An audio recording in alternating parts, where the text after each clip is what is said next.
ഭീകരരുടെ ചിലമ്പൊലികളും വെല്ലുവിളികളുടെ ആക്രോശങ്ങളും ഇല്ലാത്ത ഒരു ദിനം പോലും മാനവരാശിക്ക് കടന്നു പോകുന്നില്ലെന്നാണ് ലോക ചരിത്രവും വർത്തമാനകാല സംഭവ വികാസങ്ങളും ഒക്കെ ഉറക്കെ വിളിച്ചു പറയുന്നത്.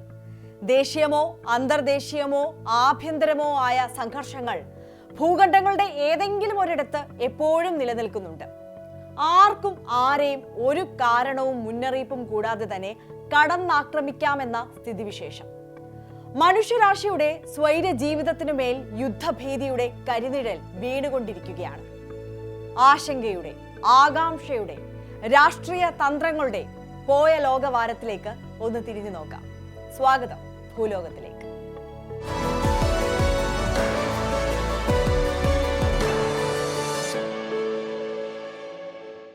ഹമാസിനെ ഉന്മൂലനം ചെയ്യുക, പൂർണ്ണമായും നിരായുധീകരിക്കുക ഇസ്രായേലിന്റെ എക്കാലത്തെയും പ്രഖ്യാപിത നയമാണിത്. അത് നടപ്പാക്കാൻ ഏതറ്റം വരെയും പോകുകയും ചെയ്യും. പക്ഷെ ആ പോരാട്ടത്തിൽ നിരപരാധികളുടെ ജീവൻ പൊലിഞ്ഞതിൽ, ചോര വീണതിൽ കയ്യും കണക്കുമില്ല. ട്രംപ് പ്രഖ്യാപിച്ച വെടിനിർത്തൽ കരാറിനോട് ഇസ്രായേലും ഹമാസും അനുകൂലിച്ചതോടെ കുരുതിക്കളത്തിൽ ചോര പൊടിയുന്നതിന് അവസാനമാകുമെന്ന് കരുതി. പക്ഷേ പഴയതുപോലെ തന്നെ പറഞ്ഞതിൽ നിന്ന് പിന്നോട്ടാണ് ഇസ്രായേൽ. ഹമാസ് ആയുധം താഴെ വെക്കാതെ പിന്നോട്ടില്ലെന്ന് ഇസ്രായേൽ ഇപ്പോൾ പറയുന്നു. ട്രംപിന് പോലും നെതന്യാഹുവിന്റെ നിലപാടിനോട് അതൃപ്തിയുണ്ട്. അതിനിടയിലാണ് ഹൂതികളുടെ ആക്രമണവും, അശാന്തിയുടെ ആശങ്ക നിറയ്ക്കുന്ന ചെങ്കടൽ ആക്രമണം.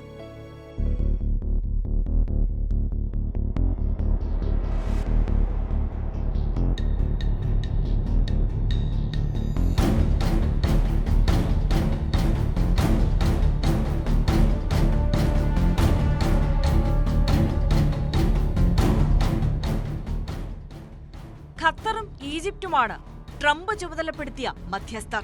ദോഹയിൽ വെടിനിർത്തൽ ചർച്ച ഇഴയുമ്പോൾ ആക്രമണം കടുപ്പിക്കുകയാണ് ഇസ്രായേൽ. നിരന്തരം ആക്രമണം നടത്തുന്നു. ആഹാരത്തിനായി വരി നിന്നവരെ വീണ്ടും ബോംബിട്ട് കൊന്നു. ഗാസയിലെ ദെയ്ർ അൽ ബലാഹിൽ ആരോഗ്യ കേന്ദ്രത്തിന് മുന്നിൽ വരി നിന്നവരിലേക്കാണ് ബോംബ് വർഷിച്ചത്.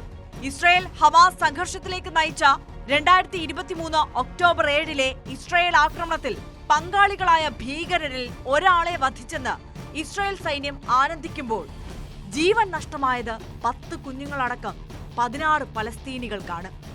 നിരവധി പേർക്ക് പരിക്കുമേറ്റു. പോയ വാരം 2 തവണയാണ് വൈറ്റ് ഹൌസിൽ നെതന്യാഹുവും ട്രംപും കൂടിക്കാഴ്ച നടത്തിയത്. എല്ലാം ധാരണയിലേക്ക് എത്തിയെന്ന് തോന്നിപ്പിക്കുന്നതായിരുന്നു പിന്നാലെ വന്ന പ്രസ്താവനകൾ. പക്ഷേ തിങ്കളാഴ്ചയിലെ പരസ്യ ചർച്ചയിലെയും ചൊവ്വാഴ്ചയിലെ രഹസ്യ ചർച്ചയിലെയും ഒന്നും കൂടുതൽ വിവരങ്ങൾ പുറത്തുവിട്ടിട്ടില്ല. അതേസമയം ദോഹയിൽ തുടരുന്ന വെടിനിർത്തൽ ചർച്ചകളിൽ പുരോഗതിയുണ്ടെന്നും താൽക്കാലിക വെടിനിർത്തൽ പ്രഖ്യാപനം ഈ ആഴ്ച തന്നെ ഉണ്ടാകുമെന്നും US പശ്ചിമേഷ്യൻ ദൂതൻ സ്റ്റീവ് വിറ്റ്കോഫ് അറിയിച്ചതാണ് പ്രതീക്ഷ നൽകിയത്. പക്ഷേ ഇസ്രായേൽ മലക്കം മറിഞ്ഞത് എന്തുകൊണ്ടാകും? ബന്ദിമോചനം എത്രയും വേഗം നടപ്പിലാക്കാനുള്ള ചർച്ചകൾ പുരോഗമിക്കുകയാണ്. എന്നാൽ ഹമാസിന്റെ നിരായുധീകരണം കൂടി ചർച്ചകളിലൂടെ നടപ്പാക്കണം. ഇല്ലെങ്കിൽ തങ്ങളുടെ ഹീറോ ആർമി അത് നടപ്പാക്കുമെന്നാണ് നെതന്യാഹുവിന്റെ ഭീഷണി. 60 ദിവസത്തെ വെടിനിർത്തൽ കരാറിന് ശേഷവും ഹമാസിനെതിരെയുള്ള പോരാട്ടം തുടരുമെന്ന് തന്നെയാണ് നെതന്യാഹുവിന്റെ വാക്കുകൾ നൽകുന്ന സൂചന. അങ്ങനെയെങ്കിൽ ചർച്ചകളിൽ നിന്ന് ഹമാസ് പിന്മാറില്ലേ എന്നതാണ് ആശങ്ക. തങ്ങളുടെ നിലനിൽപ്പിന് വേണ്ടി കൂടിയാണ് വെടിനിർത്തൽ ധാരണയ്ക്ക് തയ്യാറാകുന്നതെന്ന് ഹമാസ് തുറന്ന് സമ്മതിക്കുമ്പോൾ പിന്നീട് അതിനുള്ള സാധ്യതയില്ലെന്ന് കണ്ടാൽ ഹമാസ് ചർച്ചകൾക്ക് നിന്നുകൊടുക്കുമോ? ഗാസയിലെ വെടിനിർത്തൽ ചർച്ചകൾക്കുള്ള പുതിയ ഉടമ്പടി ഹമാസ് ഗ്രൂപ്പ് അംഗീകരിച്ചതായി ഹമാസ് ഉദ്യോഗസ്ഥൻ തഹർ അൽ നൂനു പറഞ്ഞതിന് പിന്നാലെയാണ് എല്ലാം തകിടം മറിയുന്നത്. വെടിനിർത്തൽ നിലവിൽ വന്നാൽ ഇസ്രായേൽ സൈന്യം ഗാസയിൽ നിന്നും ഒഴിഞ്ഞു പോകണമെന്നാണ് ഹമാസിന്റെ ആവശ്യം. അതിപ്പോൾ നടപ്പാകില്ലെന്ന് ഉറപ്പായിട്ടുണ്ട്.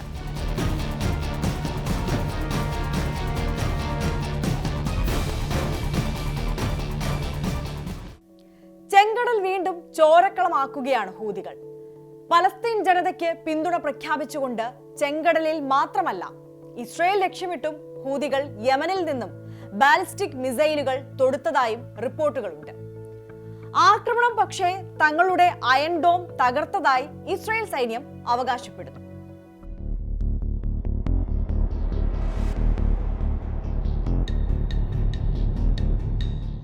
ഏറ്റവും ഒടുവിൽ ചെങ്കടലിലൂടെ പോയ ലൈബീരിയൻ കപ്പലാണ് ഹൂതികൾ ആക്രമിച്ച് മുക്കിയത്. കപ്പലിലുണ്ടായിരുന്നവരിൽ 3 പേർ കൊല്ലപ്പെട്ടു, 6 പേരെ രക്ഷപ്പെടുത്തി. എറ്റേണിറ്റി സി എന്ന കപ്പലാണ് മുങ്ങിയത്. സമീപകാലത്ത് ചെങ്കടലിൽ ഹൂതികൾ നടത്തിയ ഏറ്റവും വലിയ ആക്രമണമായാണ് ഇതിനെ വിലയിരുത്തുന്നത്. 1 മണിക്കൂറോളം ആക്രമണം നീണ്ടു.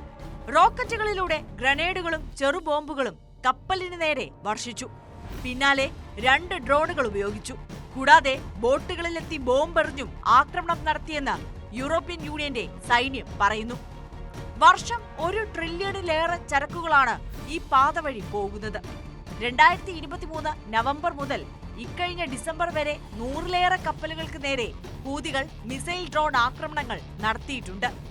ഇസ്രായേൽ ഗാസയിൽ നടത്തുന്ന ക്രൂരതകൾക്കെതിരെയുള്ള പ്രതികാരമാണിതെന്നും ഗാസയിലെ രക്തം ചൊരിച്ചിൽ ഇസ്രായേൽ അവസാനിപ്പിക്കാതെ ആക്രമണം നിർത്തില്ലെന്നും ഹൂതികൾ ആവർത്തിക്കുന്നു. ഞായറാഴ്ച ചരക്ക് കപ്പലായ മാജിക് സീസിന് നേരെയും ഹൂതി ആക്രമണം ഉണ്ടായിരുന്നു. ഇതോടെ ചെങ്കടലിലൂടെയുള്ള ചരക്ക് നീക്കത്തിന്റെ സുരക്ഷയെ ചൊല്ലി വീണ്ടും ആശങ്കകൾ ഉയരുകയാണ്. ആക്രമണങ്ങൾക്ക് പിന്നിൽ ഇറാനാണെന്നും ഹൂതികൾക്ക് ആയുധമടക്കമുള്ള പിന്തുണ നൽകുന്നത് ഇറാൻ സൈന്യമാണെന്നും ഇത് ലോകത്തിന് തന്നെ ഭീഷണിയാണെന്നും US പറയുന്നു. പക്ഷേ ഹൂതികൾ ആക്രമണം കടുപ്പിക്കുമ്പോൾ അത് ട്രംപിനാണ് വലിയ ക്ഷീണമുണ്ടാക്കുന്നത്. ഹൂതികളെ കീഴടക്കിയെന്ന ട്രംപിന്റെ പ്രഖ്യാപനത്തിനാണ് തിരിച്ചടിയായിരിക്കുന്നത്. 52 ദിവസത്തെ വ്യോമാക്രമണത്തിലൂടെ 100 കണക്കിന് ഹൂതികളെ കൊന്നുവെന്നും $1 ബില്യൺ ചെലവഴിച്ചുവെന്നുമാണ് ട്രംപിന്റെ അവകാശവാദം.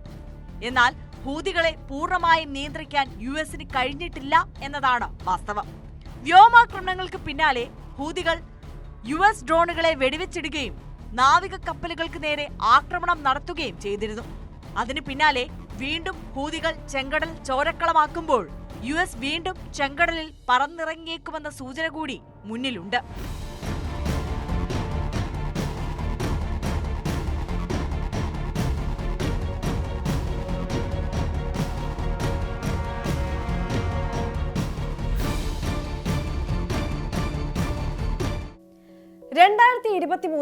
നവംബർ മുതൽ 2024 ഡിസംബർ വരെ ഹൂതികൾ ചെങ്കടലിലും ഏദൻ ഉൾക്കടലിലുമായി 100-ലധികം വാണിജ്യ കപ്പലുകൾ ആക്രമിച്ചു. 6 മാസത്തിലേറെ നീണ്ട വെടിനിർത്തലിന് ശേഷം അവർ വീണ്ടും ആക്രമണം തുടങ്ങുമ്പോൾ ഹൂതികളുടെ വർദ്ധിത വീര്യമാണ് പ്രകടമാകുന്നത്. എന്തായാലും ചെങ്കടലിലെ സംഘർഷം ആഗോള വിപണികളെ പ്രതികൂലമായി ബാധിച്ചേക്കാം. ഇനി അമേരിക്ക എങ്ങനെ പ്രതികരിക്കും എന്നതാണ് ലോകം ഉറ്റുനോക്കുന്നത്. പല യുദ്ധങ്ങളും താൽക്കാലികമായി അവസാനിച്ചു, പലതും തുടർന്നുകൊണ്ടിരിക്കുന്നു. പക്ഷേ ഇസ്രായേലിനെയും ബെഞ്ചമിൻ നെതന്യാഹുവിനെയും കഴിഞ്ഞ കുറച്ച് കാലമായി പ്രതിസന്ധിയിലാക്കുന്നത് സ്വന്തം രാജ്യത്തുള്ളവർ തന്നെയാണ്. അതിന് കാരണം നിർബന്ധിത സൈനിക സേവനവുമായി ബന്ധപ്പെട്ട ഭേദഗതി ബില്ലും. വിശദമായി നോക്കാം.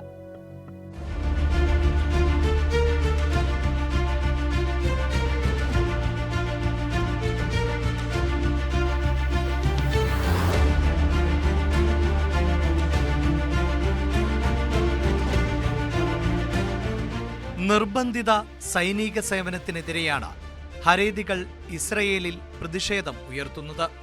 നിർബന്ധിത സൈനിക സേവനവുമായി ബന്ധപ്പെട്ട പരിഷ്കരിച്ച ബില്ലിന്റെ കരട് തങ്ങൾക്ക് കാണണമെന്നാവശ്യപ്പെട്ടാണ് ഹരേതികളുടെ പ്രതിഷേധം.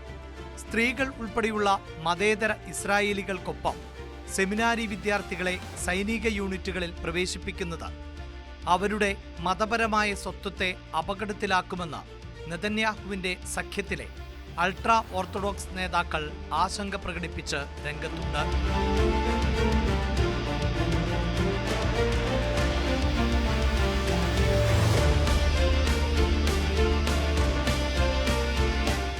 തീവ്ര ഓർത്തഡോക്സ് വിദ്യാർത്ഥികൾക്ക് പതിറ്റാണ്ടുകളായി ലഭിച്ചുകൊണ്ടിരുന്ന ഇളവാണ് സുപ്രീം കോടതി കഴിഞ്ഞ വർഷം എടുത്തു കളഞ്ഞത്.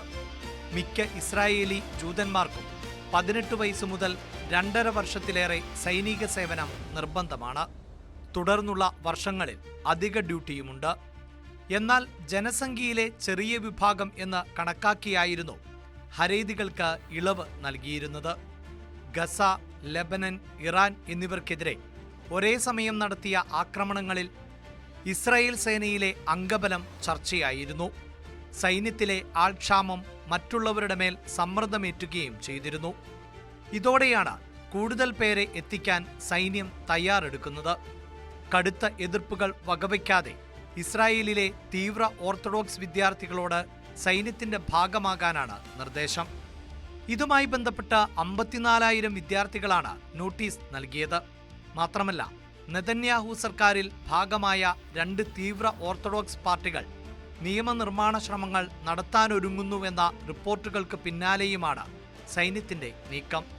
തീവ്ര ഓർത്തഡോക്സ് ജീവിത രീതിയെ ബഹുമാനിക്കുന്ന സാഹചര്യങ്ങൾ ഉറപ്പാക്കുമെന്നും സൈന്യം വ്യക്തമാക്കുന്നുണ്ട്.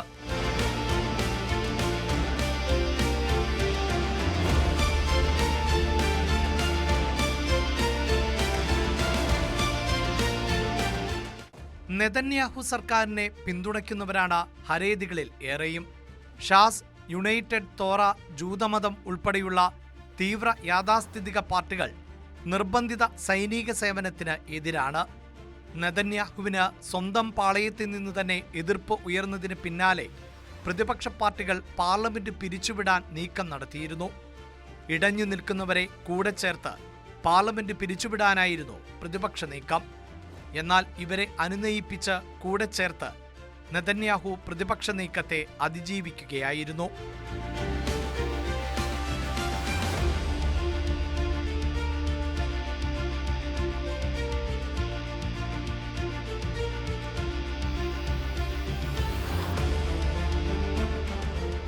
പ്രത്യേക ആചാരാനുഷ്ഠാനങ്ങളുള്ള മതവിഭാഗക്കാരാണ് ഹരേതികൾ. ഇസ്രായേൽ ജനസംഖ്യയുടെ 13% ഹരേതികളാണെന്നാണ് റിപ്പോർട്ട്. ഈ വിഭാഗത്തിലുള്ള ഭൂരിഭാഗം പേരും നിർബന്ധിത സൈനിക സേവനത്തിൽ ഏർപ്പെട്ടിട്ടില്ല. മതപഠനത്തിലാണ് ഇവർ ശ്രദ്ധ കേന്ദ്രീകരിക്കുന്നത്. ഇവരെയും കൂടി ഉൾപ്പെടുത്തിക്കൊണ്ടാണ് പുതിയ നിയമം നെതന്യാഹു ഭരണകൂടം തയ്യാറാക്കിയിരിക്കുന്നത്. ഇവരെ നിർബന്ധിത സൈനിക സേവനത്തിൽ ഉൾപ്പെടുത്താത്തതിൽ മറ്റൊരു വിഭാഗവും രംഗത്തെത്തിയിട്ടുണ്ട്. ഞങ്ങളുടെ യുവതികളെല്ലാം തെരുവിലാണ്, അവരുടെ ഭർത്താക്കന്മാർ സൈനിക സേവനത്തിലും. ഹരേതികളെയും നിർബന്ധിത സൈനിക സേവനത്തിൽ ഉൾപ്പെടുത്തണമെന്നാണ് ഈ വിഭാഗത്തിന്റെ ആവശ്യം.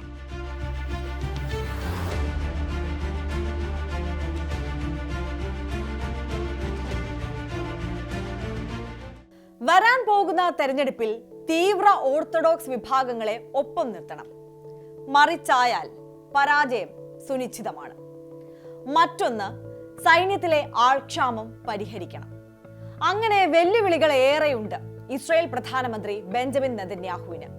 ഇവയെല്ലാം മറികടക്കാൻ എന്ത് തന്ത്രമാകും നെതന്യാഹുവിന് മുന്നിലുള്ളത്? ലോകത്തിന്റെ എല്ലാ ശ്രദ്ധയും ഇപ്പോൾ ചൈനയിലേക്കാണ്. ചൈനയിലെ ആജീവനാന്ത പ്രസിഡന്റ് മാവോ സെതുങ്ങിന് ശേഷമുണ്ടായ ഏറ്റവും കരുത്തുറ്റ നേതാവ് ഷീ ജിൻപിങ് വിരമിക്കലിന്റെ പടിവാതിക്കലിലാണോ? എന്താണ് ഈ അഭ്യൂഹങ്ങൾക്ക് പിന്നിൽ?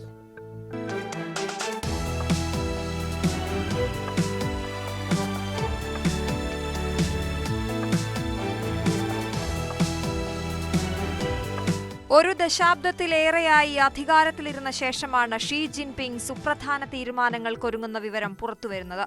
ജൂൺ 30 നടന്ന ചൈനീസ് കമ്മ്യൂണിസ്റ്റ് പാർട്ടിയുടെ പോളിറ്റ് ബ്യൂറോ യോഗം പാർട്ടി സ്ഥാപനങ്ങളുടെ പ്രവർത്തനങ്ങളെ സംബന്ധിച്ച് സുപ്രധാന തീരുമാനങ്ങൾ എടുത്തിട്ടുണ്ടെന്ന വിവരങ്ങളാണ് ഈ അഭ്യൂഹങ്ങൾക്ക് കൂടുതൽ ആക്കം കൂട്ടിയത്. മെയ് മുതൽ ഷീ ജിൻപിങ് പൊതുവേദികളിൽ നിന്ന് വിട്ടുനിൽക്കുകയാണ്. ബ്രസീലിൽ നടക്കുന്ന ബ്രിക്സ് ഉച്ചകോടിയിലും ഷീ പങ്കെടുത്തില്ല. ഇതെല്ലാം അധികാര കൈമാറ്റത്തെക്കുറിച്ചുള്ള ഊഹാപോഹങ്ങൾക്ക് ശക്തി പകരുന്നുണ്ട്. പ്രസിഡന്റ് ആയ ശേഷം ആദ്യമായാണ് ഷീ ബ്രിക്സ് സമ്മേളനത്തിൽ നിന്ന് വിട്ടുനിൽക്കുന്നത്. അതേസമയം ചൈനീസ് സമ്പദ് വ്യവസ്ഥ നേരിടുന്ന വെല്ലുവിളികളുടെ സമ്മർദ്ദമാണ് ഷീ ജിൻപിങ്ങിന്റെ പുതിയ തീരുമാനത്തിന് കാരണമെന്നും റിപ്പോർട്ടുകളുണ്ട്. US പ്രസിഡന്റ് ഡൊണാൾഡ് ട്രംപ് അധികാരത്തിലെത്തിയ ശേഷം നടത്തിയ നികുതി പരിഷ്കാരങ്ങളും തീരുവ യുദ്ധവും US-ലേക്കുള്ള ചൈനീസ് കയറ്റുമതിയെ ബാധിച്ചിരുന്നു. ചൈനയുടെ സാമ്പത്തിക രംഗം ഇപ്പോൾ പ്രശ്നഭരിതവുമാണ്. കോവിഡ് സമയത്തെ ഷീയുടെ പരുക്കൻ നയങ്ങളും ഇതിന് കാരണമായിട്ടുണ്ട്. 2024 ചൈനയുടെ GDP വളർച്ച 4.9% കുറഞ്ഞിരുന്നു. വലിയ തോതിലുള്ള തൊഴിലില്ലായ്മയും ജനങ്ങൾക്കിടയിൽ അസംതൃപ്തി വളർത്തുന്ന ഘടകമാണ്. ചില കണക്കുകൾ പ്രകാരം 15% ചൈനയിലെ തൊഴിലില്ലായ്മ. ചൈനയുടെ കടം $50 ലക്ഷം കോടി. രാജ്യത്തെ സമ്പന്ന വരേണ്യ വിഭാഗങ്ങൾ നാടുവിട്ട് അന്യരാജ്യങ്ങളിൽ കുടിയേറുന്നു. ഇതിന്റെ എല്ലാം പഴി പേറുന്നതും ഷീ തന്നെ. ചൈനയിലെ കമ്മ്യൂണിസ്റ്റ് പാർട്ടിയുടെ തലച്ചോറും ഹൃദയവും ഇതുവരെ ഷീ തന്നെയാണ്. പാർട്ടി, ഭരണകൂടം, സൈന്യം എന്നീ 3 ശക്തി കേന്ദ്രങ്ങളിലും ഷീയുടെ അപ്രമാദിത്വമാണ്. എന്നാൽ പാർട്ടിക്കുള്ളിലെ രൂക്ഷമായ അധികാര വടംവലിയാണ് ഇപ്പോഴത്തെ അഭ്യൂഹങ്ങൾക്കും ഷീയുടെ അസാന്നിധ്യത്തിനും കാരണമെന്നും നിരീക്ഷണമുണ്ട്.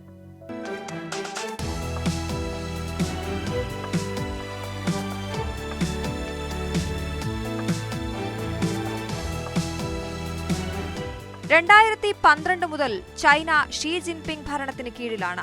അഴിമതിക്കെതിരെ വലിയ പ്രചരണത്തിന് നേതൃത്വം നൽകിയാണ് ഷീ ജിൻപിങ് അധികാരത്തിലേറിയത്. പിന്നാലെ നിരവധി ഉന്നത ജനറൽമാരെ പുറത്താക്കിയ ഷീ 1 ദശലക്ഷത്തിലധികം ഉദ്യോഗസ്ഥർക്ക് ശിക്ഷ വിധിക്കുകയുമുണ്ടായി. അങ്ങനെ മാവോ സേതൂങ്ങിന് മാത്രം അവകാശപ്പെട്ടിരുന്ന ചൈനയുടെ കരുത്തുറ്റ നേതാവെന്ന വിശേഷണം ഷീ സ്വന്തമാക്കുകയായിരുന്നു. 2016 പാർട്ടി തങ്ങളുടെ പ്രധാന നേതാവായി ഷീ ജിൻപിങ്ങിനെ പ്രഖ്യാപിക്കുകയുമുണ്ടായി. 2018 ചൈനയുടെ പ്രസിഡന്റിന്റെ കാലാവധി പരിധി നിർത്തലാക്കിയതും ഷീയാണ്. അങ്ങനെ ചൈനയുടെ ആജീവനാന്ത പ്രസിഡന്റായി ഷീ മാറുകയായിരുന്നു. എന്നാൽ ആ അപ്രമാദിത്യം ഇന്ന് ഷീക്കില്ലെന്നും വിവരമുണ്ട്. അതിന് ചില കാരണങ്ങളുമുണ്ട്. ചൈനീസ് പട്ടാളമായ PLAയിൽ പ്രസിഡന്റ് ഷീയോട് കൂറുകാട്ടിയിരുന്ന ജനറൽമാർ മിക്കവരും പുറത്താക്കപ്പെട്ടു. ചിലരെ തടവിലാക്കി, മറ്റു ചിലർ നിഗൂഢ സാഹചര്യത്തിൽ കൊല്ലപ്പെടുകയും ചെയ്തു. സ്വന്തം പിതാവിന്റെ പേരിൽ ഷീ ജിൻപിങ് ഉണ്ടാക്കിയിരുന്ന വമ്പൻ ശവകുടീരത്തിൽ നിന്നും കഴിഞ്ഞ മാസം അദ്ദേഹത്തിന്റെ പേര് നീക്കം ചെയ്തു. ഷീയുടെ അസാന്നിധ്യം സംബന്ധിച്ച വാർത്തകളെക്കുറിച്ച് സർക്കാർ മാധ്യമങ്ങളും മൗനം പാലിക്കുകയാണ്. ഇവയെല്ലാം അഭ്യൂഹങ്ങൾക്ക് കാരണമാകുന്നു.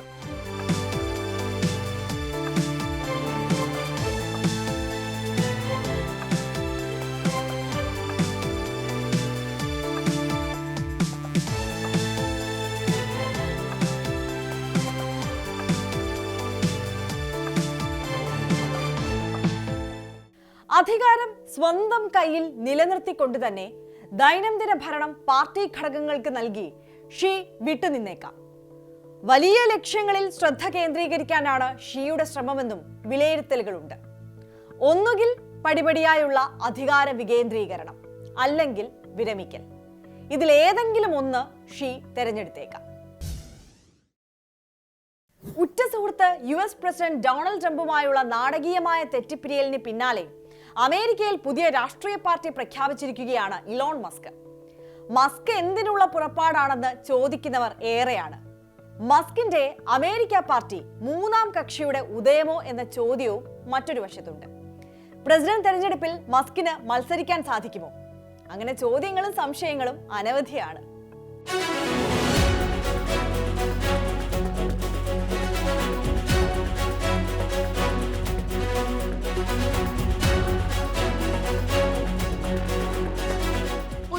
രാഷ്ട്രീയ പാർട്ടിയുടെ ഉദ്ഘാടന പരിപാടികൾക്കുള്ള ഒരുക്കത്തിലാണ് ഇപ്പോൾ മസ്ക് എന്നാണ് വിവരം. അമേരിക്കയിൽ ഒരു പുതിയ രാഷ്ട്രീയ പാർട്ടി രൂപവത്കരിക്കേണ്ടതിന്റെ ആവശ്യകത സംബന്ധിച്ച ചോദ്യമുന്നയിച്ചുകൊണ്ട് എക്സിൽ അഭിപ്രായ സർവേ നടത്തിയതിന് പിന്നാലെയായിരുന്നു പ്രഖ്യാപനം. പുതിയൊരു രാഷ്ട്രീയ ബദൽ 2-1 എന്ന ആനുപാതത്തിൽ പൊതുജനങ്ങൾ ആഗ്രഹിക്കുന്നു. ധൂർത്തും അഴിമതിയും കൊണ്ട് രാജ്യത്തെ പാപ്പരാക്കുന്നൊരു ഏകകക്ഷി ഭരണ സംവിധാനത്തിലാണ് ജീവിക്കുന്നതെന്നും ജനാധിപത്യത്തിലല്ലെന്നും മസ്ക് വിമർശിച്ചിരുന്നു. അതേസമയം പാർട്ടി എവിടെയാണ് രജിസ്റ്റർ ചെയ്തതെന്ന കാര്യം മസ്ക് പറഞ്ഞിട്ടില്ല. അമേരിക്കയിൽ നിയമാനുസൃതമായി പാർട്ടി ഉണ്ടാക്കാൻ ഫെഡറൽ ഇലക്ഷൻ കമ്മീഷനിൽ രജിസ്റ്റർ ചെയ്യണമെന്നാണ്. എന്നാൽ FECയുടെ പുതിയ പട്ടികയിൽ മസ്കിന്റെ പാർട്ടിയുടെ പേരുൾപ്പെട്ടിട്ടില്ലെന്നും റിപ്പോർട്ടുകളുണ്ട്.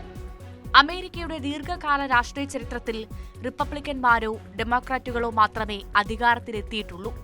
ഈ സംവിധാനത്തോട് വോട്ടർമാരിൽ പലർക്കും എതിർപ്പുണ്ട്. 3ാം കക്ഷിയാക്കുമെന്ന സാധ്യതയോടെ പല പാർട്ടികളും ഉദയം ചെയ്തിരുന്നെങ്കിലും അവയ്ക്കൊന്നും കാര്യമായ നേട്ടമുണ്ടാക്കാനായിട്ടില്ല. പാർട്ടി പ്രഖ്യാപിക്കുമെന്ന് മസ്ക് സൂചന നൽകിയ ജൂൺ 30 മുതൽ ജൂലൈ 2 വരെ ക്വാണ്ടസ് ഇൻസൈറ്റ് നടത്തിയ അഭിപ്രായ സർവേയിൽ 14% വോട്ടർമാർ പൂർണ്ണമായും 26 പേർ ഭാഗികമായും മസ്കിന്റെ പാർട്ടിയെ പിന്തുണയ്ക്കുന്നു. അടുത്ത വർഷം നടക്കുന്ന മിഡ് ടേം തെരഞ്ഞെടുപ്പിൽ തന്റെ പാർട്ടി മത്സരിക്കുമെന്ന് മസ്ക് സൂചിപ്പിച്ചിട്ടുണ്ട്. പക്ഷേ 2028 പ്രസിഡന്റ് തെരഞ്ഞെടുപ്പിൽ വിജയിച്ചാൽ ജന്മം കൊണ്ട് അമേരിക്കൻ പൗരനല്ലാത്തതിനാൽ മസ്കിന് അമേരിക്കൻ പ്രസിഡന്റ് ആവാൻ കഴിയില്ല. 1971 ദക്ഷിണാഫ്രിക്കയിലെ പ്രിട്ടോറിയയിലാണ് മസ്ക് ജനിച്ചത്.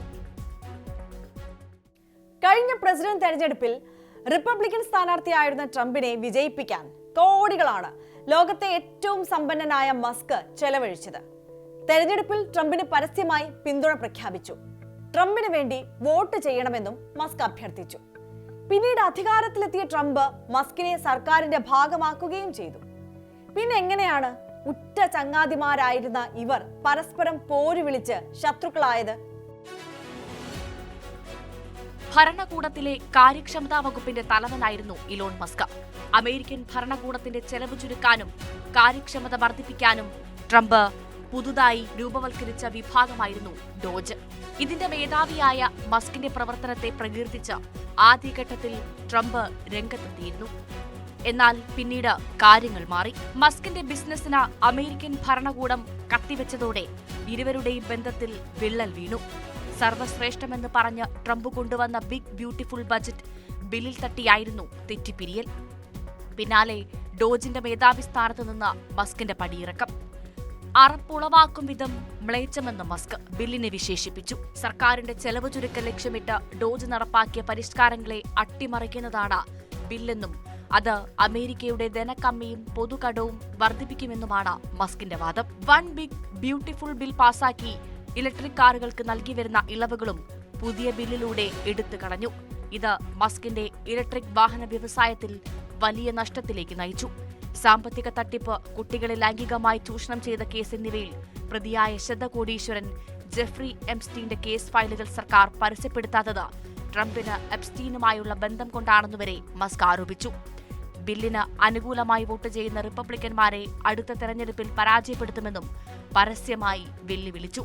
വേണ്ടിവന്നാൽ മസ്കിനെ നാടുകടത്തുമെന്നും സർക്കാർ സബ്സിഡിയില്ലെങ്കിൽ കടപൂട്ടി മസ്ക് സ്വന്തം നാടായ ദക്ഷിണാഫ്രിക്കയിലേക്ക് മടങ്ങേണ്ടി വരുമെന്നും ട്രംപ് തിരിച്ച് ഭീഷണി മുഴക്കി. ഒടുവിൽ അമേരിക്കയിൽ പുതിയ പാർട്ടിയുടെ ഉദയത്തിലേക്ക്.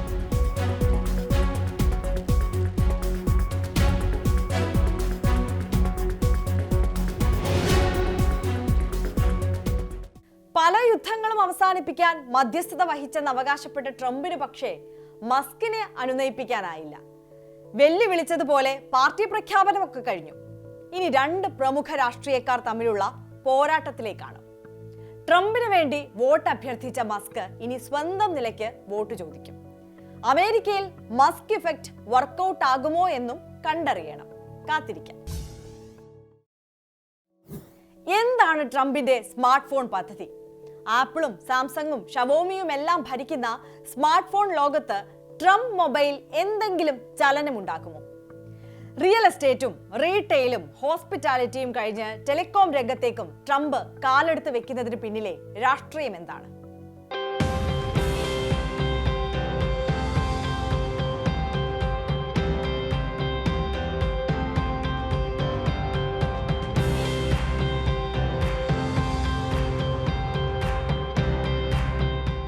തീരുവയുദ്ധത്തിന്റെ കോലാഹലങ്ങൾക്കിടെയാണ് ട്രംപ് ഓർഗനൈസേഷൻ കൗതുകമുണർത്തുന്നൊരു പ്രഖ്യാപനം നടത്തുന്നത്. ഡൊണാൾഡ് ട്രംപിന്റെ മക്കളായ എറിക് ട്രംപും ഡൊണാൾഡ് ട്രംപ് ജൂനിയറും ചേർന്ന് ട്രംപ് മൊബൈൽ എന്ന പേരിൽ കമ്പനി സ്മാർട്ട് ഫോൺ നിർമ്മിക്കാൻ പോകുകയാണെന്നായിരുന്നു പ്രഖ്യാപനം. വെറും ഫോണല്ല, made in USA golden phone. എല്ലാ അർത്ഥത്തിലും സമ്പൂർണമായ ആദ്യ അമേരിക്കൻ നിർമ്മിത സ്മാർട്ട് ഫോൺ. $499, അതായത് ഏകദേശം 42,000 ഇന്ത്യൻ രൂപ വിലയുള്ള T1 എന്ന സ്മാർട്ട് ഫോൺ. മറ്റൊന്ന് $47.45 പ്രതിമാസ വരിസംഖ്യയുള്ള മൊബൈൽ സേവനവുമാണ് ആദ്യം നടപ്പിലാക്കുക.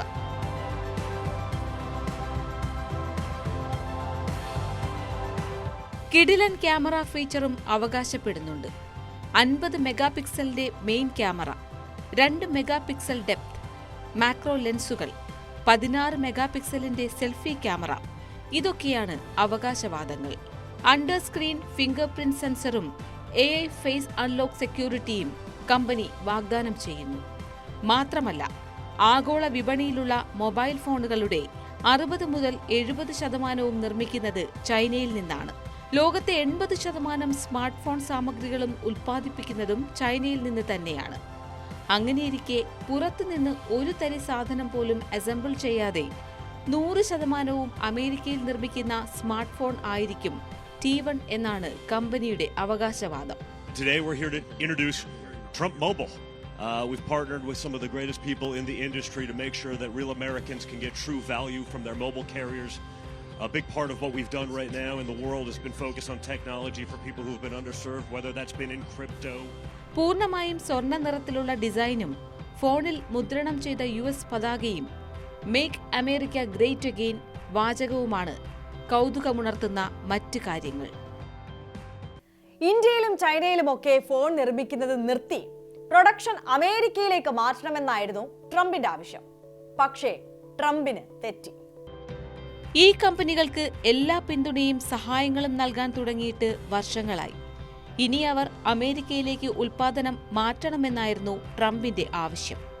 ഇല്ലെങ്കിൽ 25% തീരുവ ചുമത്തുമെന്ന ഭീഷണിയും മുഴക്കി. എന്നാൽ നേരിട്ടും അല്ലാതെയും US പ്രസിഡന്റ് പലതവണ ഭീഷണി മുഴക്കിയിട്ടും ആപ്പിൾ തലവൻ ടിം കുക്ക് കുലുങ്ങിയില്ല. തീരുവ യുദ്ധത്തിൽ നഷ്ടം നേരിട്ടിട്ടും ചൈനയിലും ഇന്ത്യയിലുമുള്ള പ്രൊഡക്ഷൻ കമ്പനി തുടർന്നു. എന്തു പറഞ്ഞാലും ഒരടി പിന്നോട്ടില്ലെന്ന് ടിം കുക്ക് വ്യക്തമാക്കി. ഇതോടെ ഭീഷണി തുടർന്നിട്ട് കാര്യമില്ലെന്ന് മനസ്സിലാക്കിയ ട്രംപ് അടുത്ത ചുവട് വച്ചു: ട്രംപ് മൊബൈൽ. ഇതോടെ ഭീഷണി ഉയർത്തിയിട്ടും പത്തിമടക്കാത്തവർ താനെ തന്റെ വഴിക്ക് വരുമെന്നാണ് ട്രംപ് കരുതുന്നത്. നിലവിൽ US-ൽ ഒരു സ്മാർട്ട് ഫോൺ നിർമ്മിക്കാൻ ആവശ്യമായ ഹൈടെക് സപ്ലൈ ചെയിൻ ഇല്ല എന്നതാണ് ഇതിലെ രസകരമായ കാര്യം. ചൈനീസ് ഫോണിന്റെ മറ്റൊരു പതിപ്പാകും T1 എന്നും പരക്കെ സംസാരമുണ്ട്. എന്നിരുന്നാലും ട്രംപിന്റെ പുതിയ സംരംഭത്തിന് ടെലികോം രംഗത്ത് എത്രത്തോളം മുന്നേറാനാകുമെന്നും ഐഫോണിനെ വെല്ലുമോ ട്രംപിന്റെ T1 എന്നുമൊക്കെ കാത്തിരുന്നു കാണാം.